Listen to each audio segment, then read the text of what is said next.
"Don't come to the wedding," my mom texted. "You and your kids just make things awkward." My sister replied with a laughing emoji. I answered, "Then you won't need my card for the venue." The group chat kept buzzing with laughter, completely unaware of what was coming next. You know that gut-wrenching feeling when your entire world just shatters into a million pieces with a single text message? What if that text wasn't from a stranger, but from your own family, telling you, in no uncertain terms, that you and your kids were an embarrassment and you weren't welcome at your sister's wedding? Hi, I'm Randy. I'm 34, a single mom to two incredible children. And just 3 weeks before my sister Natalie's wedding, my phone buzzed with a message that didn't just shatter my heart. It felt like a betrayal so deep I still struggle to put it into words. It read, "Randy, we think it's best if you don't come to the wedding. You and your kids just make things awkward, and we want this day to be perfect for Natalie." My sister, Natalie, responded with a laughing emoji. A laughing emoji. Fighting back tears, I typed, "Then you won't need my card for the venue." The family group chat, which moments before had been full of wedding excitement, exploded with more laughter and heart emojis. They were completely oblivious to the earthquake that was about to shake their perfectly curated world. Growing up in our middle-class suburb in Westlake, Ohio, I always knew where I stood in the family pecking order. My mother, Diane, was the ultimate perfectionist, a woman whose entire life revolved around appearances and what the neighbors might think. Our house was always immaculate, our clothes pressed, our family photos picture-perfect. But beneath that polished facade was this tangled web of favoritism and impossible standards. From the moment I can remember, my sister Natalie was the golden child. 3 years younger than me, with natural blonde hair and a petite figure just like my mom. She effortlessly embodied everything my mother valued. Cheerleading captain, homecoming queen, graduated with honors, then a business degree, exactly what Mom had always wanted for herself. Me? I was the designated black sheep. I had wild, curly hair that refused to be tamed, preferred sketch pads over pom-poms, and questioned authority in ways that absolutely mortified my status-conscious mother. By 16, I knew I wanted a creative career, which my mother dismissed as just a hobby, not a real job. When I announced I'd major in graphic design, Mom actually cried at the dinner table, lamenting how I was throwing away my potential. Natalie, of course, just patted her hand sympathetically. The divide between us widened even more when I got pregnant with Tyler at 24. I was in my final year of college. The relationship with his father had ended months before I even knew I was pregnant. When I told my family, my mother's first words weren't about support or concern. It was, "What will people think?" Natalie, fresh from her MBA and a job at a prestigious marketing firm, looked at me with this mix of pity and superiority that stung worse than Mom's outright disappointment. "Oh, Randy," she said, "how are you going to manage a baby? You can barely manage yourself." And my mother just nodded in agreement. Despite their complete lack of support, I finished my degree while pregnant, gave birth to Tyler between my final exams, and graduated 3 weeks later with my newborn in my arms, and absolutely no family in the audience. Those early years were brutal. I worked freelance design jobs from my tiny apartment, learning to nurse while typing with one hand, surviving on very little sleep. My mother would occasionally visit, but these visits felt more like inspections, filled with criticisms about everything from the formula I used to my second-hand furniture. "You should have thought about all this before getting pregnant," she'd say, every time I mentioned being tired or stressed. Her assistance always came with conditions and critiques, making it clear that my situation was both a burden and an embarrassment. For years after Tyler, I met David. He was kind, creative, and for 2 years, I genuinely thought we'd build a life together. Emma came along, a beautiful surprise that initially brought us closer. But by the time Emma turned 2, things fell apart. David's music career meant irregular income and long absences. Eventually, he moved to Los Angeles for a recording opportunity, effectively leaving us behind. His promises to stay involved gradually faded into occasional video calls and missed child support payments. So, at 28, I was a single mom of 2 wonderful, energetic children, making it work through sheer determination and a growing reputation as a reliable graphic designer. I'd built a home business that let me be there for school pickups and sick days, working late into the night after the kids were asleep to meet client demands. Family gatherings became exercises in endurance. My mother would dote over Natalie's career achievements and dating life, while making pointed comments about my children's behavior or my appearance. "Randy, you might want to try that new diet I read about," she'd announce loudly across the Thanksgiving table. Or, "Can't you get Tyler to sit still for 5 minutes?" Natalie was never so fidgety as a child. The comparisons were endless and always, always unfavorable. Natalie's trendy apartment versus my modest rental. Natalie's designer wardrobe versus my practical mom clothes. Natalie's business trips to New York versus my rare treats taking the kids to the local amusement park. The worst part was watching my children absorb these dynamics. Tyler, perceptive and sensitive, started to withdraw around his grandmother and aunt.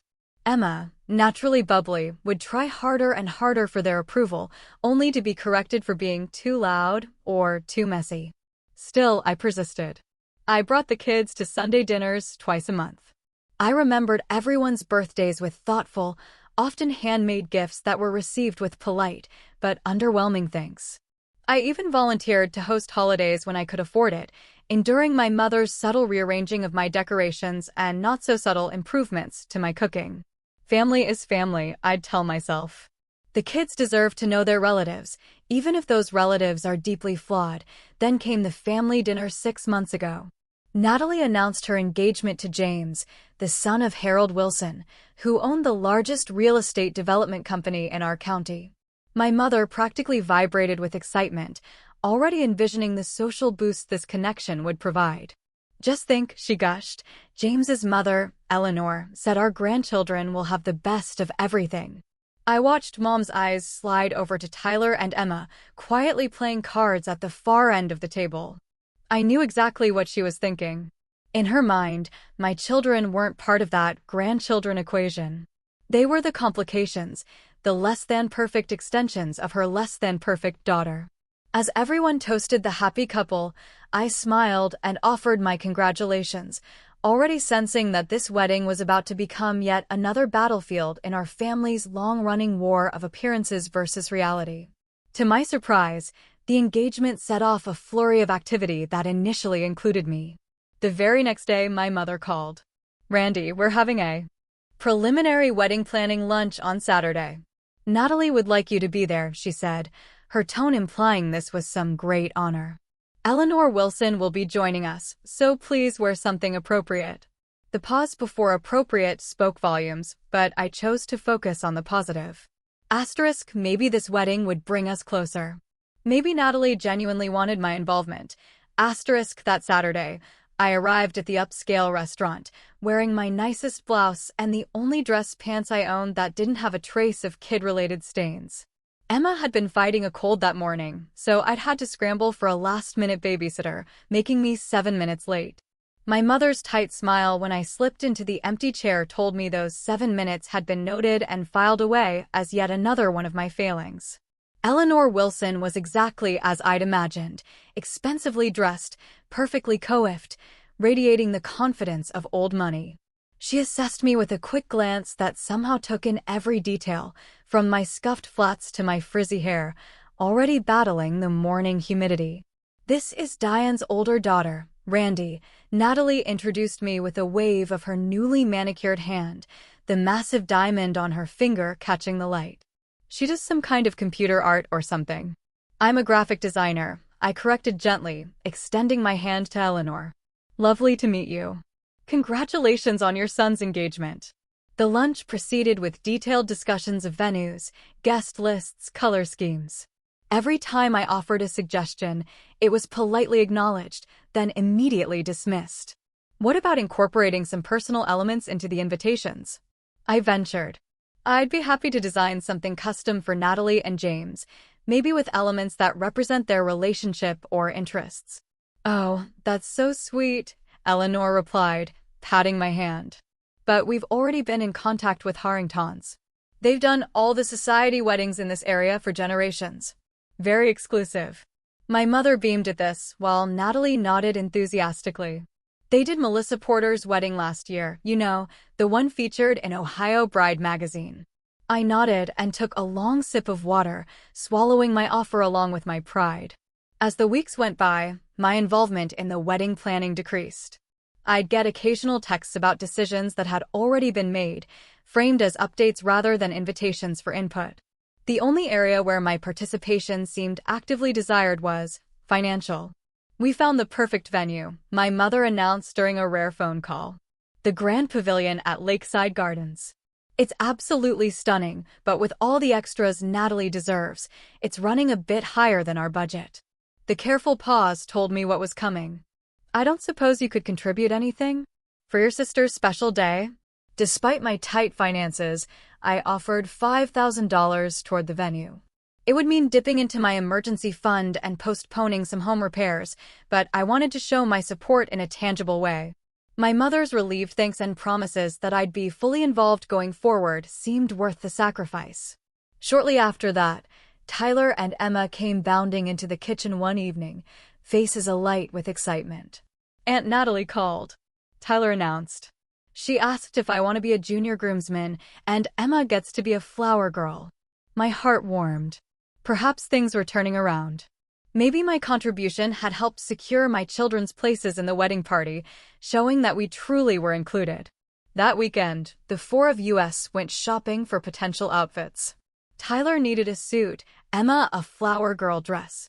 My mother insisted on joining us, claiming her expert eye was needed. The shopping trip quickly devolved into a stress fest. My mother criticized everything from Emma's hair, couldn't you at least have braided it properly, to Tyler's posture, stand up straight, for goodness sake. You look like a hooligan. When Emma accidentally knocked over a mannequin in her excitement, my mother's face went rigid with embarrassment. This is precisely why children need proper discipline, she hissed at me in the changing room. How are they going to behave at an elegant wedding if they can't even control themselves in a department store? Before I could defend my children, I overheard her on the phone in the store hallway. Her voice was low, but clear enough. Yes, Natalie, we're trying on things now. I know. Yes, it's exactly what we feared. The children are completely wild, and Randy just lets them run amok. I understand your concerns. Yes, it might complicate things having them in the wedding party. We'll discuss it more later. My stomach clenched.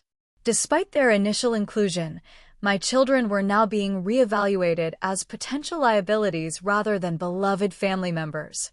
Over the next few weeks, I tried to connect with Natalie privately about the wedding.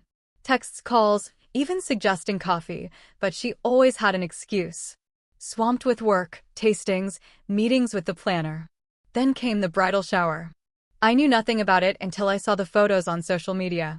My cousins, aunts, mother, even childhood neighbors were all there, raising champagne glasses. The caption, showering our beautiful bride with love #Natalia and James #perfect pair. I stared at those photos for hours, searching for any sign my absence had been noticed. There was none. They all looked perfectly happy, perfectly complete without me. Around the same time, my Aunt Susan mentioned that James's parents had hosted a formal dinner to meet Natalie's family. All of Natalie's family, apparently, except for me and my children.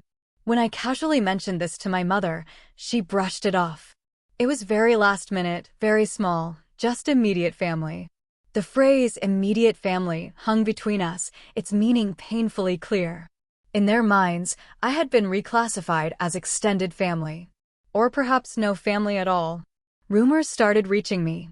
Cousin Beth said my mother claimed I was too busy with work for wedding activities. Uncle Robert asked if it was true I'd opted out of planning because I was uncomfortable with formal events. Finally, after weeks of evasion and misinformation, I directly asked Natalie about my role. So, what exactly am I doing for the ceremony? Is there a specific dress color? And are Tyler and Emma still in the wedding party? I need to make sure their outfits are ready. Her response was vague, non-committal. We're still figuring out some details. The wedding party is getting kind of large, so we might need to make some adjustments. I'll let you know. I hung up with a sinking feeling. Those adjustments would involve erasing my family from the picture entirely. Still, I clung to hope. Surely, my own mother and sister wouldn't completely exclude us from such an important family event, especially after I'd committed a significant sum to the venue. I was wrong. The message arrived on a Thursday morning, exactly 3 weeks before the wedding. I was in the kitchen, making breakfast for the kids. My phone, charging on the counter, chimed repeatedly with family group chat notifications. I glanced over, catching glimpses of conversations about final arrangements. My mother had created this chat to keep everyone in the loop, though it was mostly just to showcase Natalie's ongoing princess treatment. That morning, it started innocuously enough, Mom posting photos of floral arrangements and table settings. "Everything is coming together beautifully," she wrote. Just a few last-minute details. Natalie chimed in, "I can't believe it's only 3 weeks away." James's mom says the RSVPs from their side are all in. "Dad, can you follow up with Cousin Roger? He still hasn't responded." I was about to set my phone down when my mother's next text stopped me cold. "Randy, we think it's best if you don't come to the wedding. You and your kids just make things awkward, and we want this day to be perfect for Natalie." I froze, spatula in hand, eggs beginning to burn on the stove. Before I could even process it, Natalie responded with a laughing emoji and the message, "Mom's right." No offense, but James's family is really classy. The phone nearly slipped from my suddenly numb fingers. I shut off the stove mechanically, my mind racing. Surely, this was some kind of terrible joke? But as I stood there, more messages appeared. My mother again. "It's nothing personal, Randy. It's just that the Wilsons have certain expectations about the type of event this will be. Children who aren't properly behaved would be a distraction. Plus, you always look so stressed and tired in photos. This wedding is going to be in all the local magazines. We still appreciate the venue contribution, of course." That was very generous. I felt like I'd been physically struck. The kitchen around me seemed to wobble as tears blurred my vision. A small voice broke through my shock. "Mom, the eggs are burning." "Mom, are you okay? You're crying." Tyler stood beside me, his 10-year-old face creased with concern. Behind him, Emma was carefully arranging her stuffed animals at the breakfast table, blissfully unaware of the family earthquake that had just occurred. I quickly wiped my eyes and forced a smile. "I'm fine, buddy. Just got something in my eye. Thanks for telling me about the eggs. Let's make some new ones." As I cracked fresh eggs into the pan with trembling hands, my shock began to transform into something else, a deep, burning anger rising from somewhere primal inside me. Asterisk, how dare they treat my children this way? How dare they act as if we were embarrassing accessories rather than family members? Asterisk, I picked up my phone and typed a response, working hard to keep my tone controlled and dignified despite the rage and hurt coursing through me. "Then you won't need my card for the venue." It was simple, direct, and apparently hilarious to my family. Natalie immediately responded with another laughing emoji. "Good one, sis, but seriously, the venue deposit is non-refundable, so thanks for that." My mother added, "Don't be dramatic, Randy. This is about what's best for your sister's special day." Then my father, who had been silent until now, chimed in, "Your mother's right, Randy. Sometimes it's better to step back. No need to make this about you." More messages flooded in from other family members who had been silently watching this public execution of my dignity. "Aunt Patty, Randy, dear, perhaps this is for the best. Remember Tom and Sally's anniversary party when Tyler knocked over the ice sculpture? Uncle Dave, some events just aren't kid-friendly. Nothing personal. Cousin Beth, I think what they're trying to say is more intimate ceremony equals more elegant. You understand, right?" With each new message, the knot in my stomach tightened. These people had known me my entire life. They'd watched me grow up, graduate college, become a mother, build a career. And not one of them was standing up for me or my children. Not one was questioning the casual cruelty of excluding family members from a family celebration. I set my phone face down on the counter as it continued to buzz. "Time for breakfast, guys." I called to the children, determined not to let them see how shaken I was. As we ate, Tyler kept shooting concerned glances my way. At 10, he was old enough to sense adult problems brewing, but too young to fully understand them. 6-year-old Emma chatted happily about her upcoming school field trip, periodically reaching over to pat my hand when she noticed my distraction. "Are you sad, Mommy?" she finally asked directly. "Your eyes look rainy." "I'm just having a grown-up problem, sweetie," I answered, stroking her hair. "Nothing for you to worry about." But after I dropped them at school, I sat in my car in the parking lot and finally allowed myself to break down completely. Huge, racking sobs tore through me as the full weight of the rejection settled on my shoulders. It wasn't just about a wedding invitation. It was about years of being treated as lesser, of watching my children be judged and found wanting, of trying so hard to maintain connections with people who fundamentally did not respect me. When I returned home, my phone showed 17 new messages in the family chat. I silenced the conversation without reading them. Whatever additional barbs they had thrown my way would have to wait. I had client work to complete, and I refused to let my family drama impact my professional responsibilities. That evening, after the kids were in bed, I finally allowed myself to look at the messages. Most were variations on the same theme. I was overreacting, I was being selfish, I needed to think of Natalie's happiness. The conversation had eventually moved on to discussing which relatives would now be seated at the table originally reserved for me and my children. I curled up on the sofa, wrapped in the quilt my grandmother had made me before she died, and cried until I had no tears left. My grandmother had been different from the rest of the family. She had celebrated my creativity, defended my choices, and loved my children without reservation or judgment. "Family is about acceptance, not perfection," she used to say. If she were still alive, I knew she would have been appalled by what had transpired today. As midnight approached, I made myself a cup of tea and sat at my kitchen table, beginning to process not just today's events, but the years of subtle and not-so-subtle mistreatment that had led to this point. The wedding exclusion wasn't an anomaly. It was simply the most blatant expression of how my mother and sister truly saw me and my children. The realization was both painful and strangely liberating. For years, I had been chasing approval I would never receive, making excuses for behavior that was inexcusable, and exposing my children to people who viewed them as inconveniences rather than precious family members. "No more," I whispered to my empty kitchen. "This stops now." The next morning, after getting the kids off to school, I called Zoe, my best friend since college, who had stood by me through. I was in the kitchen, making breakfast for the kids. My phone, charging on the counter, chimed repeatedly with family group chat notifications. I glanced over, catching glimpses of conversations about final arrangements. My mother had created this chat to keep everyone in the loop, though it was mostly just to showcase Natalie's ongoing princess treatment.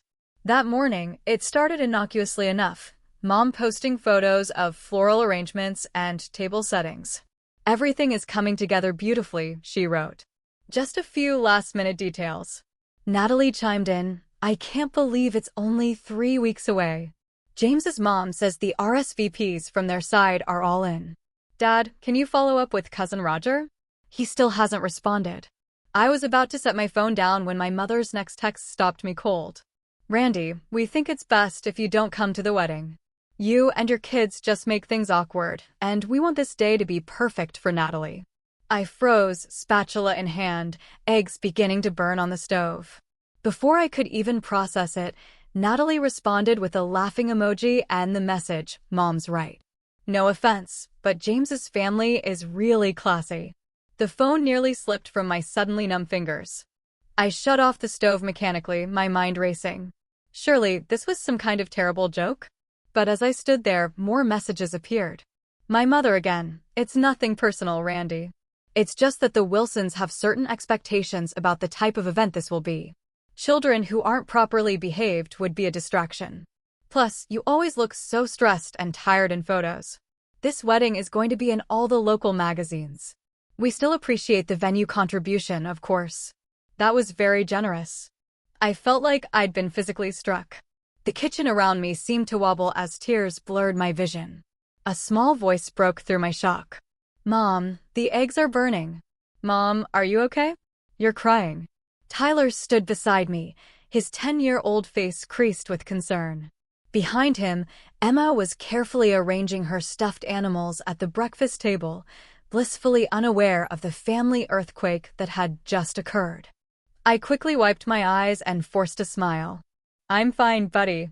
Just got something in my eye. Thanks for telling me about the eggs. Let's make some new ones." As I cracked fresh eggs into the pan with trembling hands, my shock began to transform into something else, a deep, burning anger rising from somewhere primal inside me. Asterisk, how dare they treat my children this way?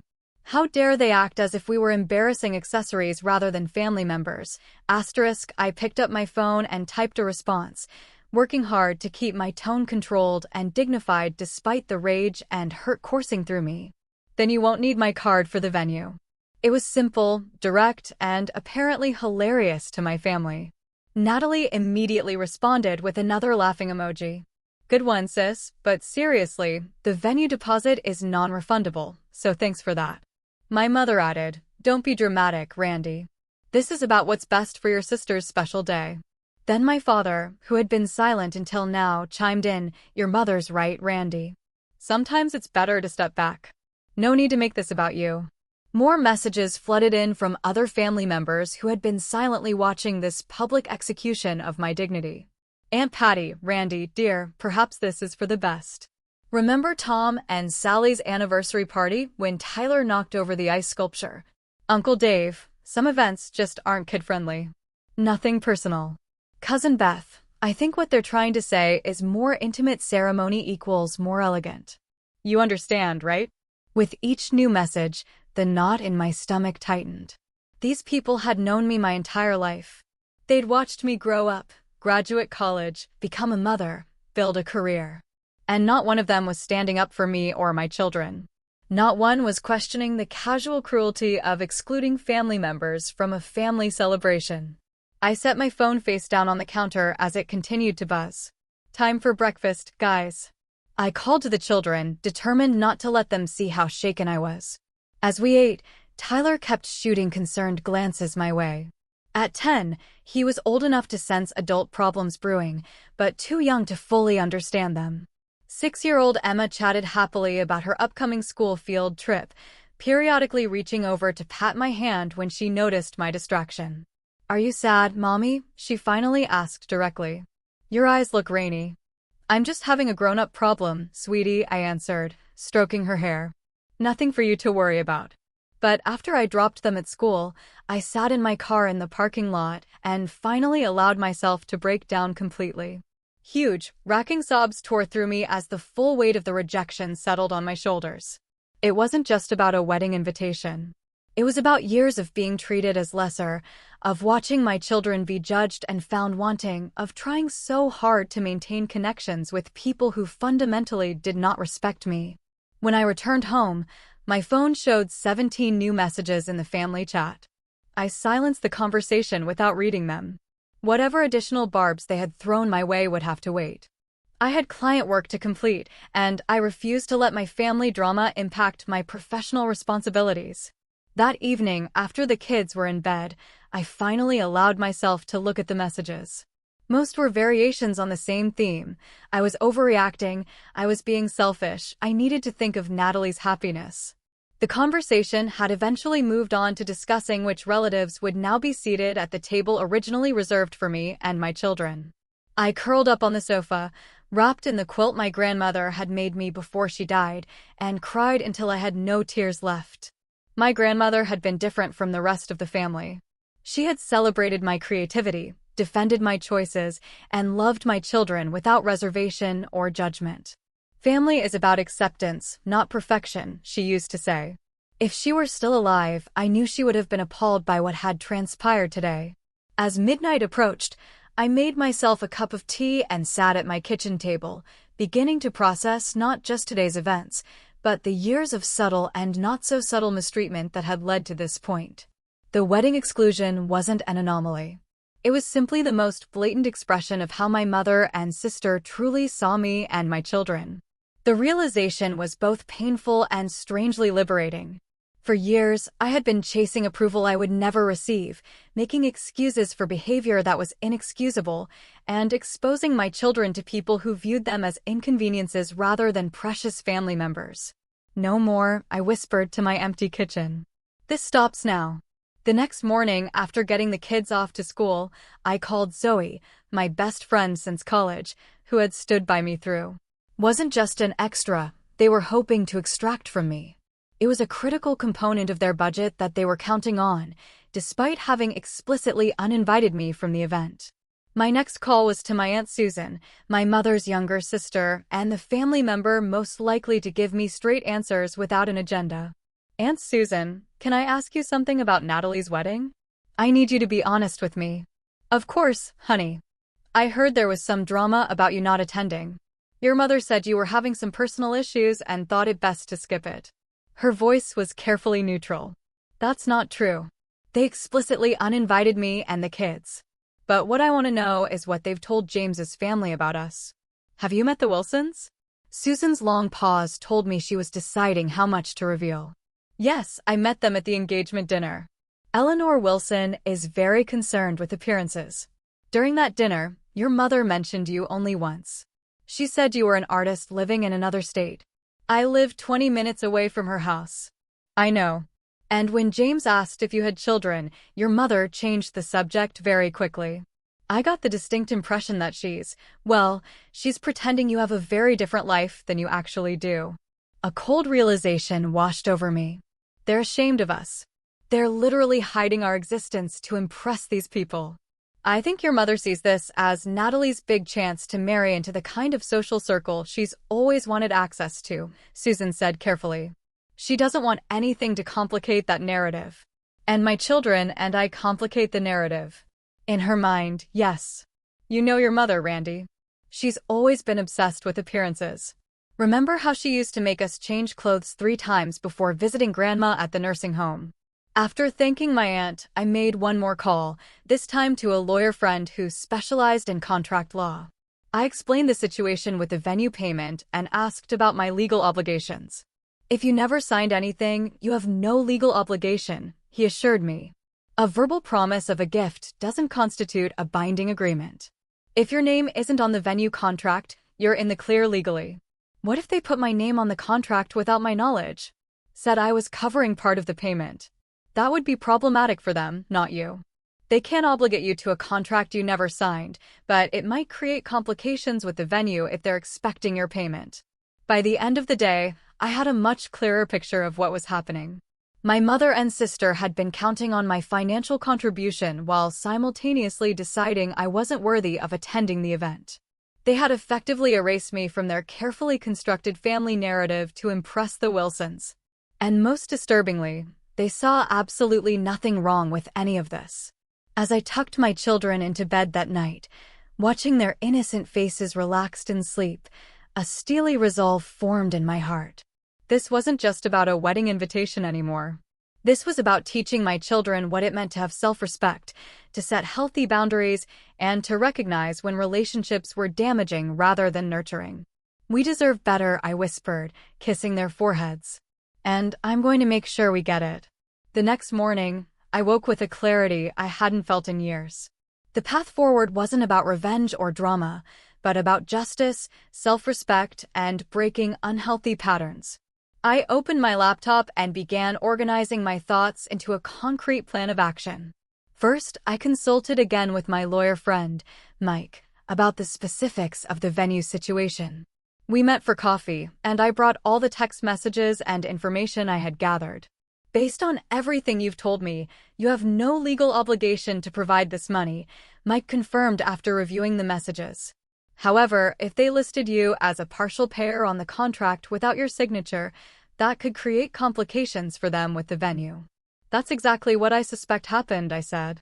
My mother has a habit of making commitments on other people's behalf and expecting them to follow through. In that case, I'd recommend formally rescinding your offer in writing. Send an email to both your mother and sister, CC the venue, stating clearly that due to your exclusion from the event, you are withdrawing your previously offered contribution. Won't that make me look vindictive? Like I'm trying to sabotage the wedding? Mike shook his head. It's not vindictive to withdraw financial support for an event you've been explicitly told not to attend. It's actually the logical consequence of their decision to exclude you. With Mike's guidance, I drafted a clear, firm email to my mother and sister with the venue coordinator CC'd. The message was professional and factual, without emotional language. I explained that as I had been informed my presence and that of my children was not welcome at the wedding, I was formally rescinding my offer to contribute to the venue payment. I wished them well with their celebration and requested that they not contact me further about financial contributions to an event we had been prohibited from attending. After sending the email, I blocked both their numbers temporarily. I needed space to implement the rest of my plan without the emotional manipulation I knew would follow. Next, I focused on creating a special alternative day for me and my children on the wedding date. I wanted them to understand that while rejection hurts, we could choose to fill our lives with joy and positive experiences rather than dwelling on exclusion. How would you guys feel about going to Adventure World on the 20th? I asked them over dinner. They've opened that new water slide section you've been wanting to try, Tyler. Their enthusiasm was immediate and genuine. Both kids had been asking to visit this theme park for months, but tickets weren't cheap, and I had been saving for a special occasion. What better occasion than celebrating our worth as a family unit? Is that the same day as Aunt Natalie's wedding? Tyler asked perceptively. Yes, it is. I thought we could have our own special day while they have theirs. But why aren't we going to the wedding anymore? Emma asked, her small forehead wrinkled in confusion. I took a deep breath, considering how to explain complex adult situations to a 6-year-old. Sometimes, Emma, people make choices that aren't very kind. Grandma and Aunt Natalie have made some choices that hurt our feelings. When that happens, it's okay to choose not to spend time with those people for a while. Did we do something bad? Her trembling lower lip nearly broke me. No, sweetie. You didn't do anything wrong at all.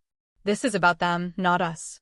And instead of feeling sad about missing their party, we're going to have our own amazing day of fun.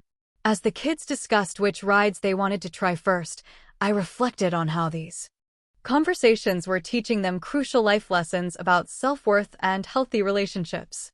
I wanted them to understand that love shouldn't be conditional on meeting someone else's standards of perfection, that true family supports and accepts you as you are, and that it's okay to step back from relationships that consistently make you feel inadequate or unwanted.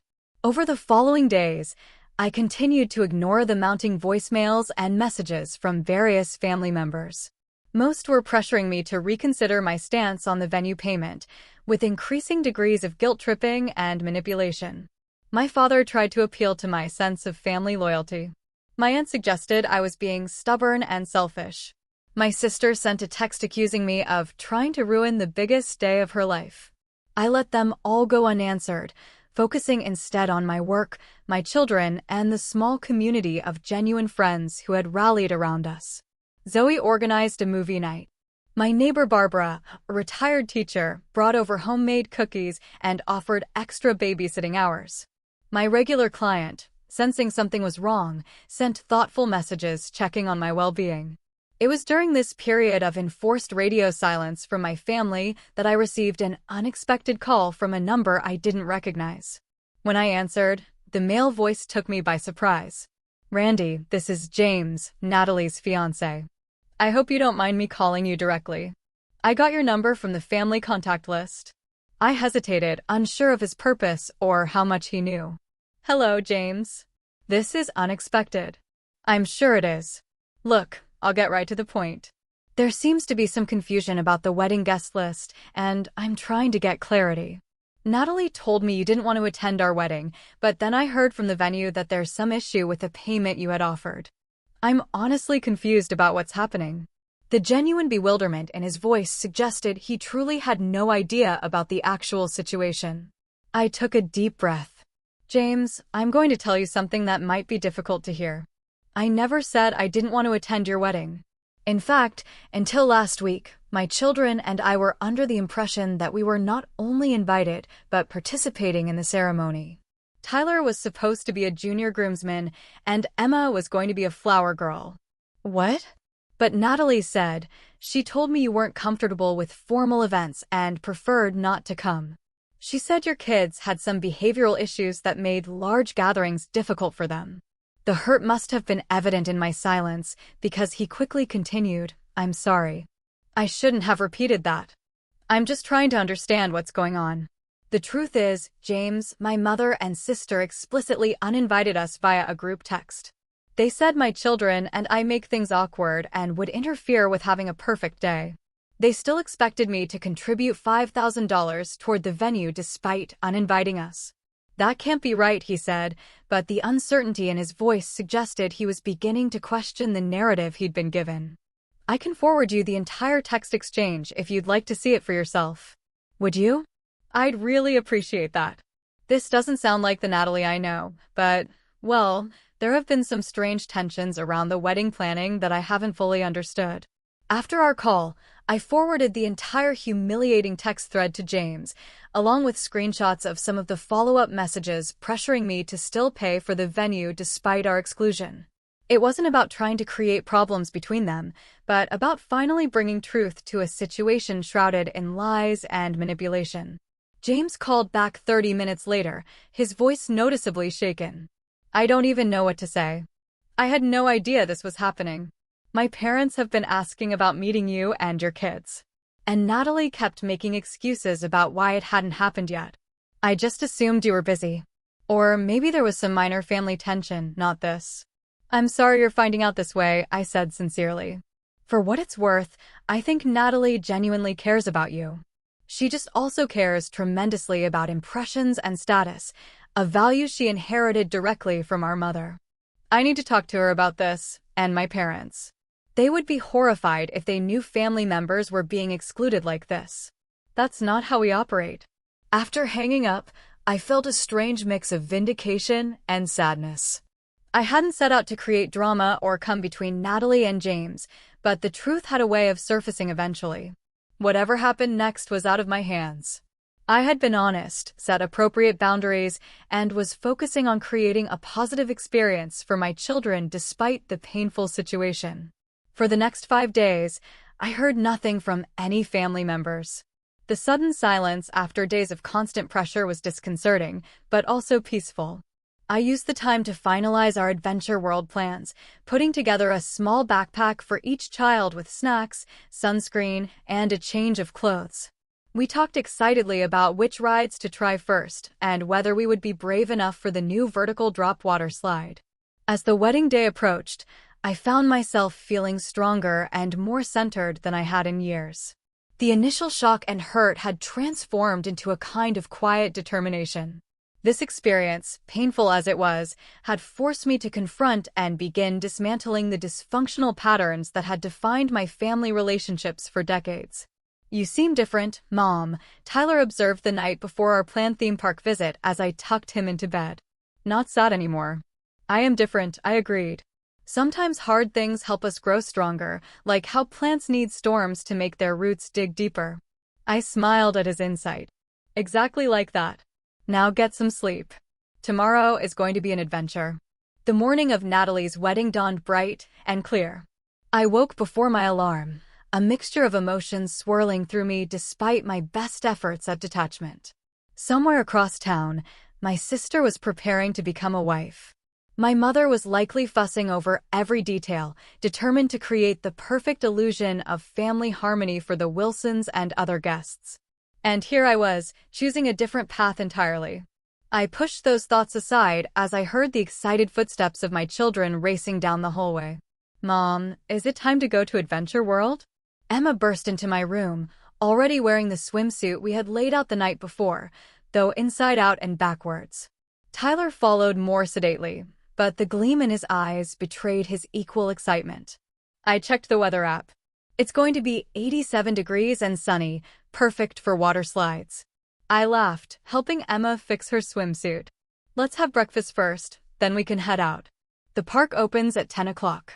As we ate pancakes shaped like Mickey Mouse, a special occasion tradition, I kept my phone deliberately turned off and tucked away in a drawer. Today wasn't about what we were missing. It was about what we were choosing to create together. Adventure World lived up to its name. We spent the morning conquering increasingly daring rides, Tyler leading the charge with newfound confidence.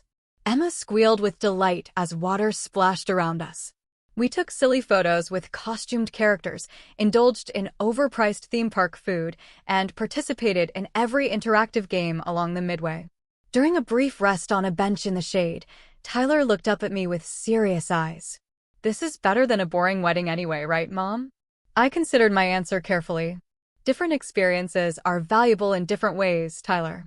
Weddings can be beautiful celebrations of love and family. But today, this is exactly where we're meant to be, having fun together. As the afternoon progressed, Emma won a stuffed unicorn at a ring toss game with some strategic assistance from the teenage booth operator, charmed by her determined attempts. Tyler conquered his fear of the tallest water slide, emerging from the splash pool with a triumphant grin. I took dozens of photos, capturing their joy and our connection in a way that felt genuine and precious. By late afternoon, exhaustion began to set in. Emma's steps were dragging, and even Tyler admitted he was kind of tired. We decided to head home, stopping for ice cream on the way as one final treat. It wasn't until we arrived home and the kids were settled in the living room with a movie that I finally retrieved my phone and turned it on. Immediately, it began buzzing with a cascade of notifications: 15 missed calls, 23 text messages, 7 voicemails. The first voicemail, from my mother at 10:30 that morning, was surprisingly composed. "Randy, I hope you'll reconsider your position about the venue payment. The wedding starts at 4 o'clock, and we need to resolve this before then. Call me back immediately." The second, from noon, had a distinct edge of panic. "Randy, this is getting ridiculous. The venue manager is saying there's an issue with the final payment. Call me back right now." By the third voicemail, left at 1:15, my mother's carefully maintained composure had completely crumbled. "Randy, please, you have to help us. The venue manager is threatening to cancel everything if the final payment isn't made by 3 o'clock. I don't know what you said to them, but they're insisting the contract listed you as a partial payer, and they can't proceed without your payment or a signed agreement removing you. Please."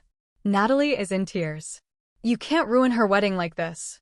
The remaining messages grew increasingly desperate, culminating in a sobbing Natalie begging me to just sign the stupid paper or pay the money, because the venue manager was being completely unreasonable and the photographer and florist are already there setting up. I sat down at my kitchen table, absorbing this unexpected turn of events. I had sent that email to the venue to clarify my position, not to actively create problems for the wedding. I had assumed my mother would simply cover the payment gap herself or find another solution. After making sure the kids were engrossed in their movie, I called the venue directly. The manager explained that my mother had indeed listed me as a responsible party for part of the payment on the contract, creating a legal complication when I explicitly withdrew my offer.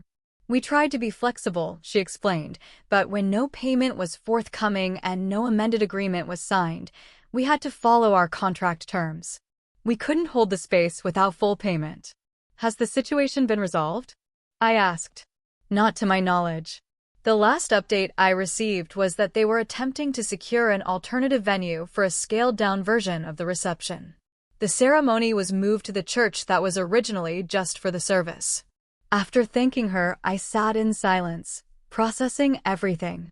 I hadn't intended to disrupt the wedding itself, only to establish boundaries around my own financial and emotional involvement. Yet, it seemed my mother's presumption in putting my name on legal documents without my consent had created exactly the chaos she had claimed to be avoiding by excluding us. At 7:30, after getting the children bathed and into pajamas, I finally returned my mother's calls. She answered immediately. "It's a bit late to call now, isn't it?" Her voice was brittle with exhaustion and barely contained fury. "I've been busy all day with the kids. I just got your messages. What happened with the wedding?" "As if you don't know. Your little stunt nearly ruined everything. We had to move the reception to the church basement at the last minute. Half the floral arrangements couldn't be transferred. The cake arrived at the original venue and had to be rushed across town. The photographer charged extra for the venue change." Eleanor Wilson was horrified by the disorganization. "I'm sorry things were complicated," I said carefully. "But I don't understand why you put my name on a contract without my permission. That created this problem. not my withdrawal of a gift I was never obligated to give in the first place. Gift. This was your sister's wedding. Family helps family. Family also doesn't exclude family from important life events via group text. The line went quiet for a moment. Is that what this was about? Revenge because your feelings were hurt? No, Mom. This was about respecting myself and my children enough to not financially support people who treat us as embarrassments. This was about showing my kids that it's not okay to let people use you while simultaneously pushing you aside. Oh, that's rich coming from you. Always so righteous about your choices. Never mind how they affect everyone else.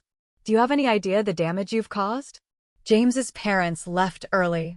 They said they'd never seen such a disorganized event. Before I could respond, I heard Natalie's voice in the background demanding the phone. You vindictive B*************, my sister hissed when she got on the line.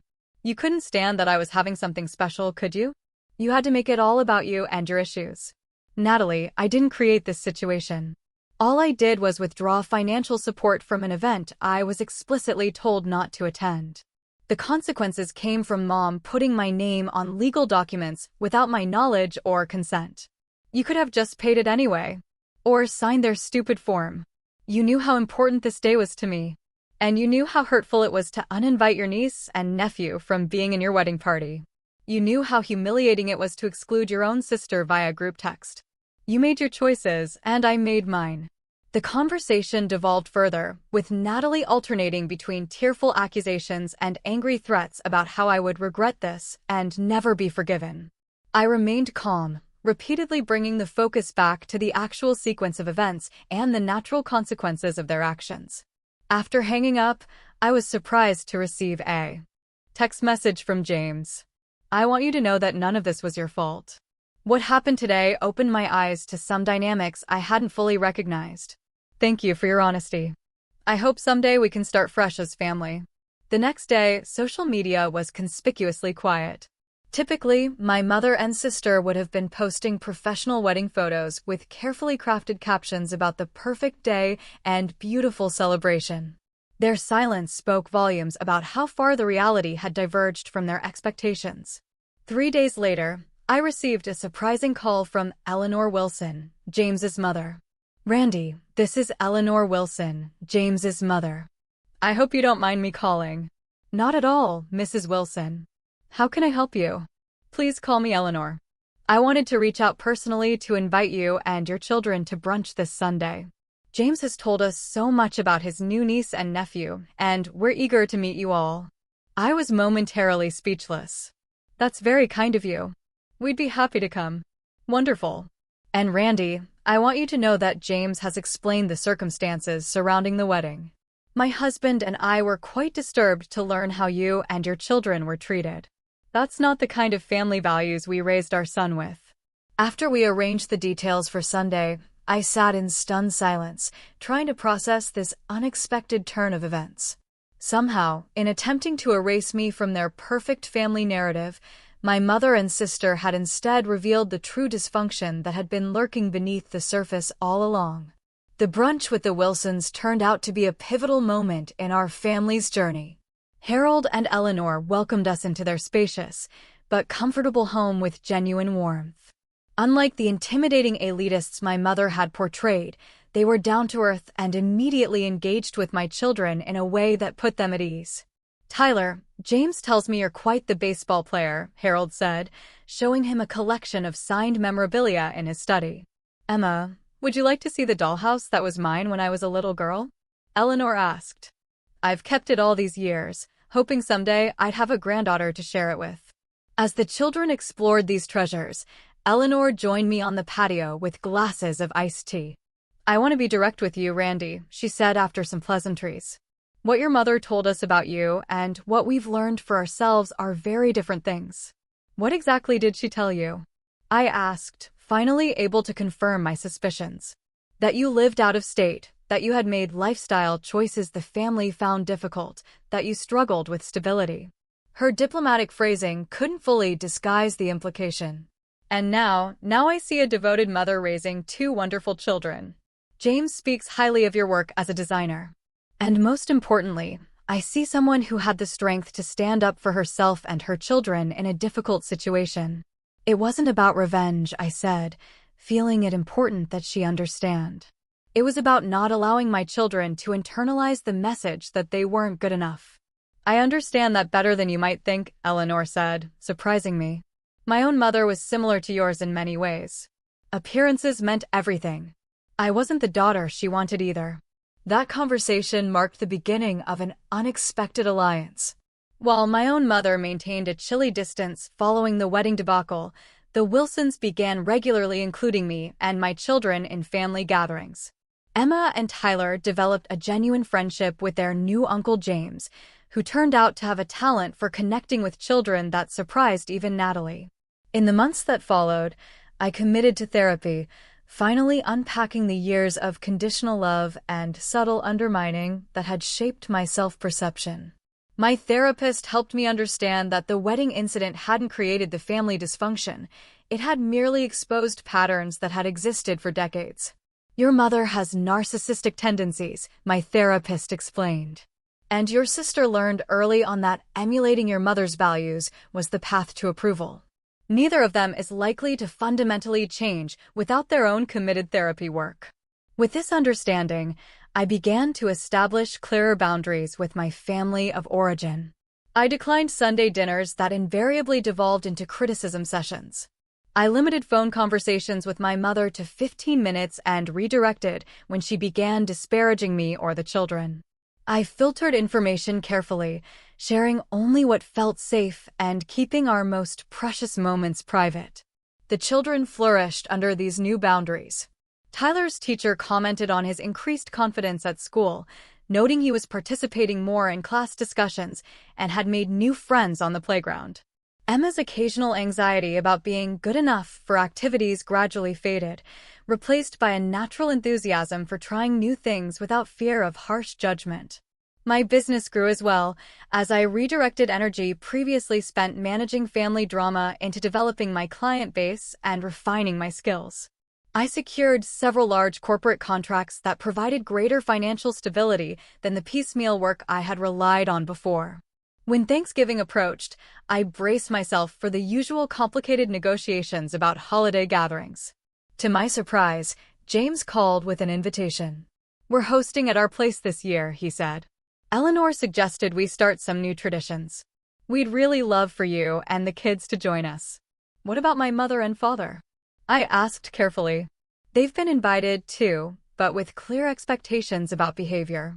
Eleanor had a rather direct conversation with your mother about how family members are to be treated in our home." The Thanksgiving gathering was tense at times, but ultimately healing.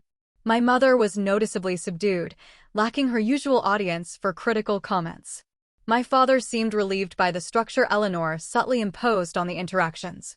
Natalie, 6 months into marriage and faced with her husband's obvious affection for his niece and nephew, made awkward but genuine attempts to connect with Tyler and Emma. After the holiday, Natalie reached out and asked if we could meet for coffee. We sat in a quiet corner of a local cafe, both of us uncharacteristically nervous. "I'm not good at this," she began after several minutes of small talk. "Admitting when I've been wrong isn't exactly a skill Mom taught either of us." "No, it wasn't," I agreed, waiting for her to continue. "The wedding was a disaster," she said bluntly. "Not because of the venue change, but because I let Mom convince me that appearances matter more than actual relationships. James was really upset with me afterward in ways I didn't expect." "How so?" "He said he didn't recognize the person I became during the wedding planning. That excluding you and the kids showed a side of me he found disturbing. We've been in couples counseling since then." I was surprised by her candor. That couldn't have been easy to hear. "It wasn't, but he wasn't wrong." She twisted her napkin nervously. "I'm not asking for forgiveness right away. I know what we did was cruel. I just want to know if there's a way forward, eventually. Tyler and Emma are the only niece and nephew I'll ever have, and I've been a terrible aunt. Healing takes time," I said carefully. "I'm open to rebuilding our relationship, but it needs to be different than before. My priority is protecting my children from the kind of treatment we've all normalized for too long." Over the following months, Natalie made consistent, if sometimes awkward, efforts to connect with me and the children. She came to Tyler's school play. She remembered Emma's birthday with a thoughtfully selected art set rather than the usual generic gift card. Small steps, but meaningful ones. My mother proved less capable of change. She maintained that I had overreacted to the wedding situation and deliberately caused problems to get attention. When I held firm to my boundaries, she adopted a martyr position, telling extended family that I was keeping her grandchildren away and that she was trying so hard, but Randy makes it impossible. Eventually, I accepted that my relationship with my mother might never be what I had hoped for as a child. Instead of endlessly trying to earn her approval or change her perspective, I focused on breaking the cycle with my own children. They would grow up knowing their worth didn't depend on meeting impossible standards or fitting someone else's image of perfection. The family you're born into isn't always the family that nurtures you, I explained to Tyler one evening after a particularly difficult phone call with my mother. Sometimes we have to create our own chosen family of people who love us as we are. Like Aunt Zoe and Miss Barbara next door, he asked. Exactly. And now Uncle James and the Wilsons, too. And we're a family, the three of us, Emma added, with the simple wisdom of childhood. The best family. As I hugged my children close, I reflected on the painful journey that had led us to this point of greater health and authenticity. The wedding text that had initially felt like such a devastating rejection had ultimately been the catalyst for profound change. By standing up for myself and my children, I had broken generations of toxic patterns and created space for genuine connections to flourish. Forgiveness, I was learning, didn't require reconciliation with those who remained committed to harmful behavior. It meant releasing the anger that tied me to the pain while maintaining the boundaries that protected our well-being. It meant acknowledging the reality of who people were rather than clinging to fantasies of who I wished they would become. Most importantly, it meant teaching my children, through example, that love shouldn't hurt, that family should be a source of support rather than stress, and that sometimes the bravest thing you can do is walk away from relationships that diminish rather than enhance your life. Today, 2 years after that fateful wedding text, our lives have found a new equilibrium. My relationship with Natalie continues to slowly heal through mutual effort and respect. James has become the kind of uncle my children deserve. The Wilsons have embraced us as genuine family members. My father makes occasional efforts to connect on his own terms rather than as my mother's messenger, and my mother remains at a carefully managed distance, allowed limited access under specific conditions. It isn't the family story I would have written for myself as a young girl, but it's authentic, honest, and ultimately healthier than the facade we maintained for so many years. Have you ever had to set difficult boundaries with family members? What helped you find the strength to prioritize your well-being over unhealthy family expectations? Tell me what you think in the comments below. I really want to know.